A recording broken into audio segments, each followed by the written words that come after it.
Ini kulkas yang besar banget ya, kapasitasnya sampai 548 liter, bisa muat banyak nih.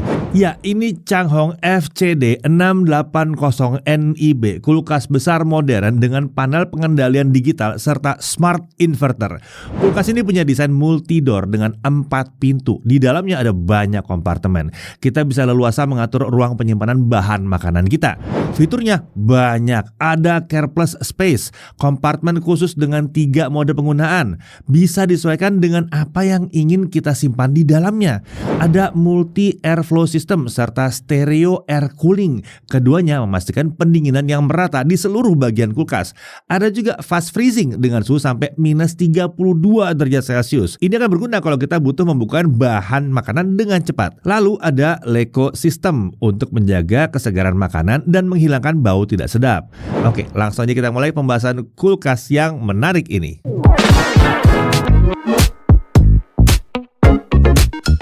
Ya, kulkas dari Changhong. Beberapa waktu yang lalu kita sudah sempat membahas kulkas 2 pintu dari brand yang satu ini. Udah nonton kan reviewnya ya? Nah, mantap lah kalau nonton.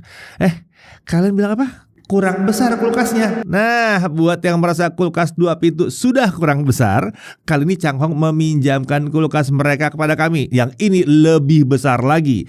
Ini kulkas multi-door, ini udah 4 pintu.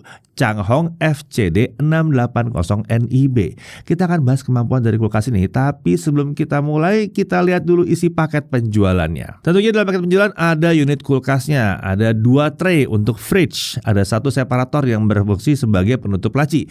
Ini juga punya 2 mekanisme pengaturan kelembaban ya. Lalu ada 2 drawer atau laci untuk fridge. Ada 1 tray telur untuk fridge. Ada 6 rak pintu untuk fridge. Ini terbagi ke 2 rak untuk dinding tinggi dan 4 rak dengan dinding yang lebih pendek. Lalu ada 2 sliding tray untuk freezer. Ada 4 drawer atau laci untuk freezer.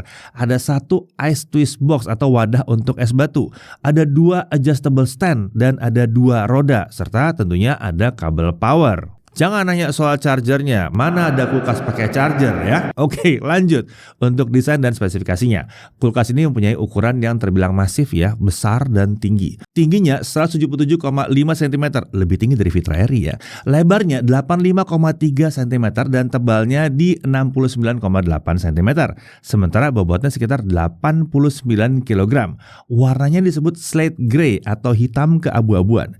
Di sisi depan terlihat ada 4 pintu, 2 di atas dan 2 di bagian bawah. Handle untuk buka pintu disembunyikan di celah antara pintu atas dengan pintu bawah seperti ini ya. Nah, posisi handle ini membuat kulkas ini terkesan rapi, minimalis. Terlebih lagi untuk engsel pintu, posisinya juga cukup tersembunyi seperti ini.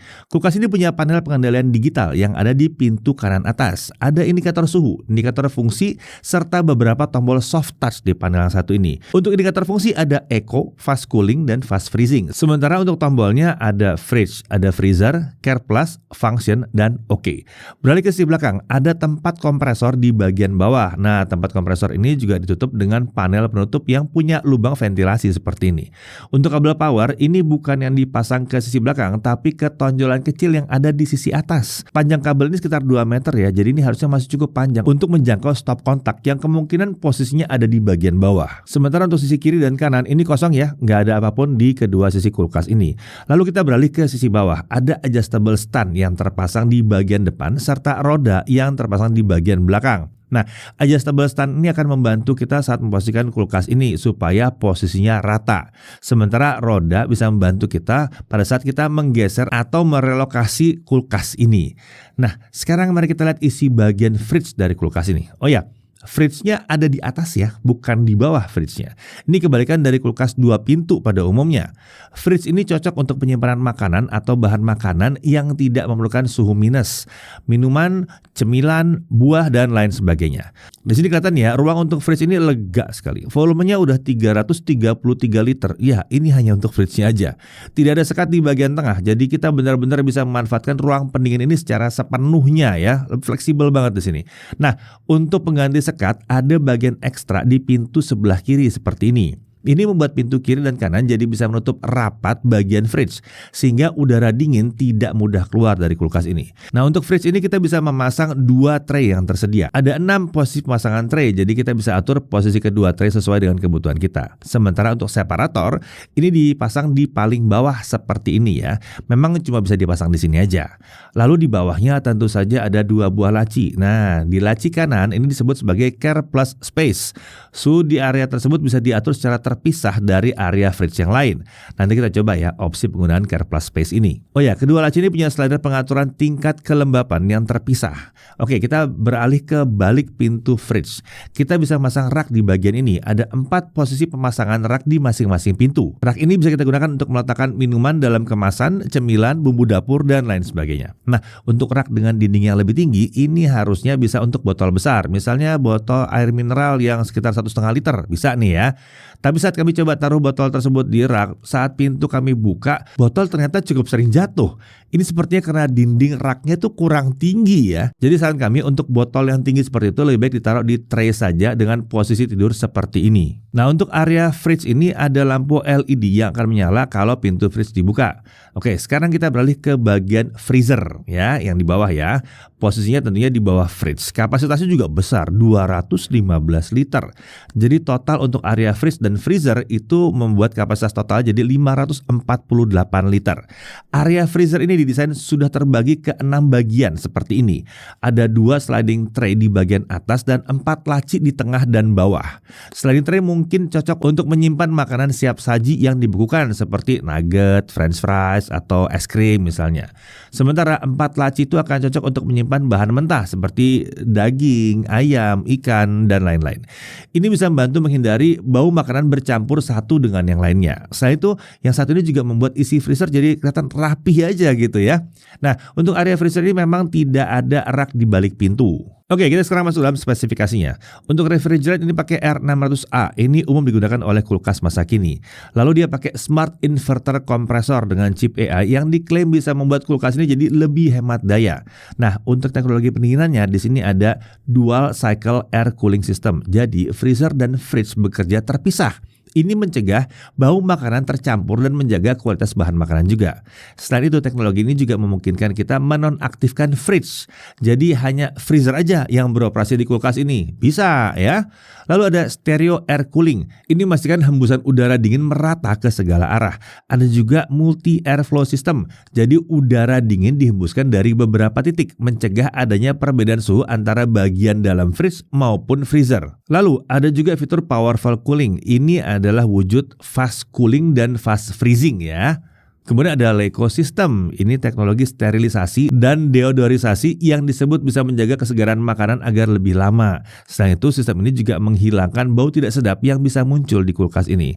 Oh ya, kulkas ini juga diklaim no frost, yang berarti tidak ada bunga es yang akan terbentuk di dalam kulkas ini. Oke, sekarang mari kita bahas penggunaannya. Secara standar, kulkas ini diatur Changhong ke suhu 5 derajat Celcius untuk fridge dan minus 18 derajat Celcius untuk freezernya. Tapi kalau butuh disesuaikan secara manual, ada opsinya juga lewat digital control panel yang tadi. Fridge bisa diatur dari 2 sampai 8 derajat Celcius. Sementara untuk freezer bisa disetel dari minus 24 sampai minus 16 derajat Celcius. Nah, ada pengaturan apa lagi di digital control panel? Nah, di sini kita bisa mengaktifkan mode hemat daya yang disebut Eco Mode. Ada juga fast cooling dan fast freezing. Nah, cara mengaktifkan mode Eco, fast cooling dan fast freezing itu seperti ini ya. Tapi perhatikan, Eco tentunya tidak bisa diaktifkan bersamaan dengan fast cooling atau fast freezing.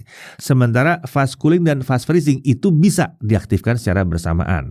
Nah, saat ada di fast cooling, fridge akan otomatis diset ke 2 derajat Celcius selama 8 jam. Setelah itu, suhu akan kembali ke pengaturan awal di 5 derajat Celcius. Ini cocok nih buat makanan atau minuman yang butuh didinginkan dengan cepat saat dimasukkan dalam kulkas atau tepatnya masuk dalam fridge-nya ya. Lalu untuk fast freezing, ini akan menurunkan suhu freezer ke minus 32 derajat Celcius selama 26 jam. Lalu dia akan kembali ke minus 18 derajat Celcius setelah 26 jam. Nah, ini tentunya bisa membantu membekukan makanan atau bahan makanan dengan cepat. Oke, itu untuk fridge dan freezer ya. Sekarang mari kita lihat ke Care Plus Space-nya. Di sini ada 3 mode untuk laci Care Plus Space ini. Chill mode, di mana suhu itu diatur mendekati 0 derajat Celcius. Ini cocok untuk menyimpan daging atau ikan segar yang akan segera dimasak tanpa perlu dibekukan ya. Lalu ada Fruits mode. Ini cocok untuk menyimpan buah-buahan supaya tetap segar. Ada Vegetable mode, cocok untuk menyimpan sayur dan kelembabannya juga bisa diatur agar sayur jadi tidak mudah layu dan tahan lama. Tinggal pilih aja mana yang sesuai dengan yang kita simpan di dalam laci tersebut. Oke, jadi kurang lebih seperti itu ya pengaturan di kulkas ini. Sekarang mari kita coba lihat penggunaan daya kulkas ini saat digunakan sehari-hari. Nah, sebelum mulai mencatat penggunaan daya, kami hidupkan dulu kulkas ini 2 kali 24 jam di dalam ruangan dengan suhu 27 derajat Celcius untuk menstabilkan penggunaan daya listriknya. Oke, untuk konsumsi daya kita menghitung biaya listrik berdasarkan tarif listrik golongan R1 TR dengan daya 1300 VA atau 2000 VA, yaitu di Rp1.444,7 per kWh. Oke, kita coba di kondisi standar dulu ya. Fridge-nya di 5 derajat Celcius dan freezer-nya di minus 18 derajat Celcius. Setelah 24 jam, suhu fridge tercatat di 7,4 derajat Celcius. Dan untuk freezer itu ada di 15,2 derajat Celcius. Masih sedikit di atas suhu targetnya. Nah, untuk konsumsi daya, kulkas ini menghabiskan 1,271 kWh atau sekitar Rp1.836 selama 24 jam. Jadi untuk penggunaan selama 1 bulan atau kita asumsikan 30 hari, kita akan menghabiskan biaya Rp55.000. Berikutnya kita masih coba di suhu standar ya, tapi dengan mode Eco. Nah, suhu akhir setelah 24 jam juga belum mendekati suhu target, tapi suhu area fridge malah bisa lebih rendah dari saat Eco tidak aktif. Sementara untuk penggunaan daya ini memang sedikit lebih rendah dari sebelumnya dengan konsumsi 1,073 kWh. Jadi biayanya sekitar Rp1.500-an per 24 jam. Jadi saat pakai Eco di suhu standar biaya listrik bulanannya itu jadi sekitar Rp46.500. Turun dikit ya dari Rp50.000 tadi. Sebagai catatan, pengujian ini hanya memberikan gambaran konsumsi listrik secara umum. Saat kita pakai sehari-hari tentu saja hasilnya tidak akan bisa sama persis dengan hasil pengujian ini. Kan ya beda-beda ya, isinya bisa beda, dibukanya berapa kali per hari juga bisa beda. Oke, kita lanjut lagi. Kita coba dengan pengaturan manual. Kita coba dengan kombinasi seperti ini ya. Suhu terendah di fridge dan freezer, lalu suhu terendah di fridge tapi tertinggi di freezer, lalu suhu tertinggi di fridge dan terendah di freezer. Kemudian suhu tertinggi di fridge dan suhu tertinggi di freezer kita settingnya ya. Oke, hasilnya kita bisa lihat di tabel yang satu ini, oke? Jadi terlihat kalau penggunaan suhu yang berbeda juga akan berpengaruh ke penggunaan daya harian. Konfigurasi paling boros tentu saja saat kita pakai suhu terendah di fridge dan di freezernya, yang menghasilkan biaya bulanan mendekati Rp81.000. Sementara konfigurasi paling hemat tentunya kalau kita pakai suhu tertinggi di fridge dan di freezernya.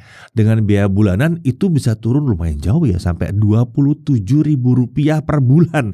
Ini murah ya, hampir separuh dari standarnya. Dan tetap dingin loh sebetulnya ya, walaupun memang bukan yang dingin-dingin banget, tapi dingin ya. Jadi tetap aja makanan kita tetap bisa diawetkan di situ. Jadi kalau dibutuhkan kita bisa sesuaikan aja suhu ini dengan kebutuhan kita ya. Selanjutnya mari sekarang kita coba fitur fast cooling dan fast freezing. Hasilnya setelah 8 jam menggunakan mode fast cooling di bagian fridge itu bisa mendapatkan suhu akhir di 3,2 derajat Celcius. Untuk konsumsi daya dalam 8 jam tadi ya, itu ada di 0,443 atau sekitar Rp640. Sementara untuk mode fast freezing, ini di freezer ya, freezer kulkas ini bisa mencapai suhu akhir di minus 28,1 derajat Celcius. Dan ini terjadi dalam 26 jam ya. Nah, penggunaan daya dalam 26 jam itu ada di 1,63 kWh. Jadi biayanya selama 26 jam itu adalah Rp2.355. Jadi terlihat ya, kalau dua fitur ini memang terlihat efektif untuk mendinginkan atau membekukan makanan dengan cepat.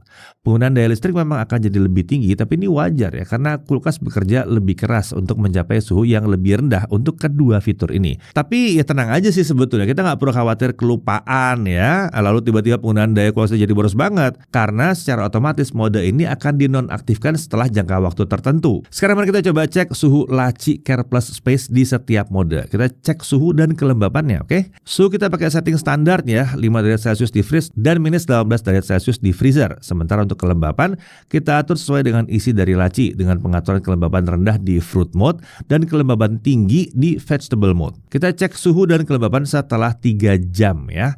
Hasil yang kami dapat, di chill mode, laci bisa mencapai suhu terendah di 1,5 derajat Celcius. Terlihat kalau ini memang mendekati 0 derajat Celcius sesuai dengan janji Changhong.